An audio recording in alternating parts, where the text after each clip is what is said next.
Hello दोस्तों, आज की इस वीडियो में आप लोगों को बताने वाला हूँ एक गेमिंग पीसी कैसे बिल्ड आप लोग कर सकते हैं खुद अपने घर पर अपना सारा सामान मंगा कर।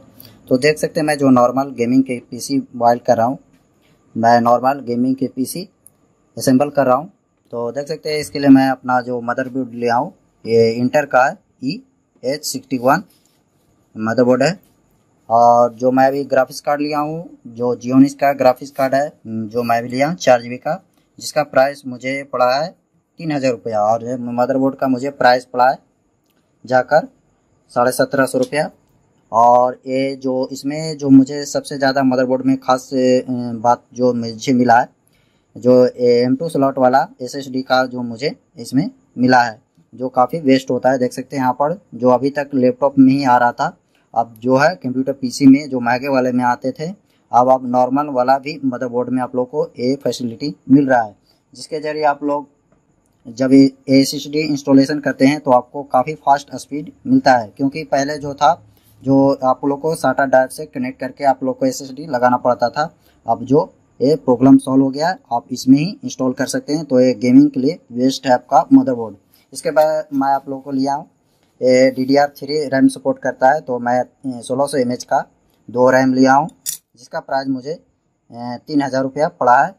और ये देख सकते हैं जो मैं लिया हूँ ये इंटेल का मुझे कोर i3, ये आप लोग को सेकेंड हैंड मिलता है, लेकिन काम वही करता है क्योंकि ये प्रोसेसर ख़राब नहीं होता है। तो देख सकते हैं ये इंटेल का मैं लिया हूँ प्रोसेसर, जिसका प्राइस मुझे 1500 रुपया पड़ा है। कोर i3 का मुझे मिला है, 3rd जनरेशन मैं प्रोसेसर लिया हूँ, तो आप लोग इसे ले सकते हैं।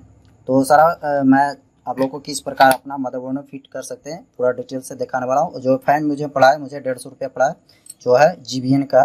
मैं सारा अलग अलग ब्रांड का लिया हूँ, क्योंकि आप लोग जब ब्रांडेड पीसी वाइल्ड करते हो उसका प्राइस काफ़ी महंगा होता है। तो आप नॉर्मल भी पीसी वाइल्ड कीजिए, आपका भी परफॉर्मेंस सेम लगभग उसके आसपास मिल जाता है। तो चलिए सारा को मैं कर लेता हूँ। सबसे जो आप लोग गेमिंग पीसी जब भी आप असेंबल करवाते हैं तो उसमें एक बात को ध्यान में रखना है कि आप रैम मैक्सिमम आप लोग को 8 GB लेना है। और आप लोग को ग्राफिक्स कार्ड तो 100% आपको लगाना ही लगाना है। अगर आप ग्राफिक्स कार्ड नहीं लगवाते तो आपका गेमिंग जो एक्सपीरियंस है काफ़ी बैड मिलेगा, आपका पीसी वर्क नहीं करेगा बिल्कुल। तो आप लोग को ग्राफिक्स कार्ड लगाना ही लगाना है। तो चलिए मैं सारा को असेंबल कर लेता हूँ किस प्रकार कर सकते हैं। तो सबसे पहले फर्स्ट है जो हम अपना मैं प्रोसेसर इसमें लगाता हूँ। प्रोसेसर लगाने के लिए आप लोग को सिंपल सा 2 कट इसमें रहता है, आप लोग देख सकते हैं यहाँ पर एक कट रहता है और यहाँ पर एक कट रहता है। तो देख सकते हैं ये कट में आप लोग को फिट कर देना है। और आप लोग को सपोर्टेड मदरबोर्ड भी होना चाहिए, प्रोसेसर के अनुसार ही मदरबोर्ड आप लोग को परचेस करना है। और आप लोग अगर मदरबोर्ड आपके पास पहले से है और अगर पास प्रोसेसर लेना है तो आप लोग मदरबोर्ड के अनुसार ही प्रोसेसर लीजिए। अगर आपके पास प्रोसेसर पहले से है तो उसी अनुसार से मदरबोर्ड भी आप लोग को परचेस करना पड़ेगा। तो चलिए मैं इसे फिट कर लेता हूँ, निकाल लेता हूँ। बिल्कुल आराम से कीजिएगा। यहाँ पर देख सकते हैं पहले से डला हुआ रहता है, क्योंकि इसमें जो रहता है काफ़ी छोटा छोटा पिन रहता है, तो ये आप लोग को लॉकिंग किया हुआ रहता है। तो कुछ इस प्रकार से आप इसे रिमूव कर लीजिए। तो देख सकते हैं मेरा हो चुका है रिमूव। अब चलिए प्रोसेसर को सिंपल से आप लोग को इसमें फिट कर देना। तो चलिए मैं प्रोसेसर को इसमें लगा देता हूँ। तो देख सकते हैं प्रोसेसर मेरा फिट हो चुका।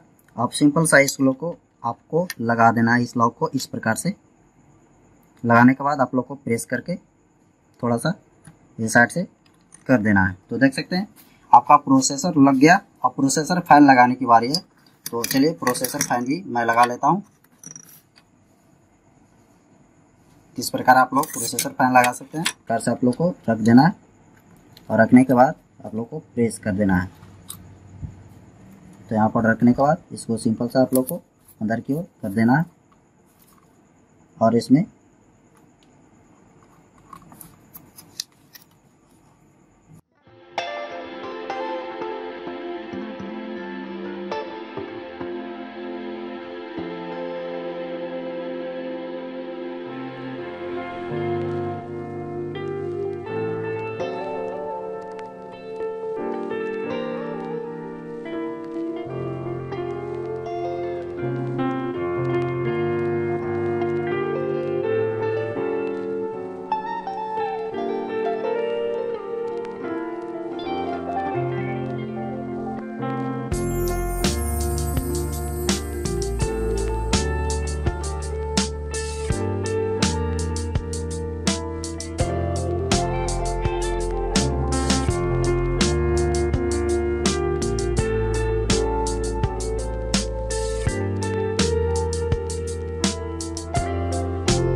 तो मैं अपने पीसी को कनेक्ट कर दिया हूँ पावर केबल से और अपना एलसीडी मॉनिटर से मैं कनेक्ट कर दिया और देख सकते हैं मैं इसे ऑन कर दिया हूँ और देख सकते हैं बिल्कुल मेरा पीसी चालू है।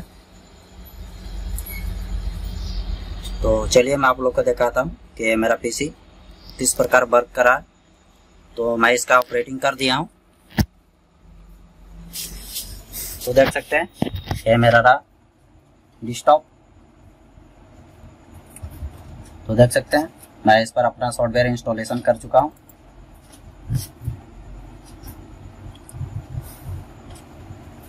तो देख सकते हैं मैं आप लोगों को दिखाता हूँ जो मैं अपना लिया था पीसी वो वर्क कर रहा है या नहीं। तो देख सकते हैं जो मैं यहाँ इंस्टॉलेशन किया था, देख सकते हैं मेरा इंटेल का कोर i3 3rd जनरेशन का ये मेरा प्रोसेसर, मैं 8 GB रैम लगाया था और मेरा जो ऑपरेटिंग सिस्टम किया हूँ मैं 64 बिट का किया हूँ। तो देख सकते हैं बिल्कुल, और ग्राफिक्स कार्ड भी मेरा वर्क कर रहा है, देख सकते हैं। तो आप कुछ इस प्रकार से अपना पीसी वाइड कर सकते हैं, एक नॉर्मल गेमिंग पीसी। तो आज के वीडियो में बस यही था दोस्तों। अगर मेरा वीडियो पसंद है तो प्लीज़ चैनल को सब्सक्राइब जरूर कर लीजिए और वीडियो पसंद आया तो वीडियो को लाइक एंड शेयर जरूर कीजिएगा। तो मिलते हैं नेक्स्ट वीडियो नेक्स्ट टॉपिक के साथ।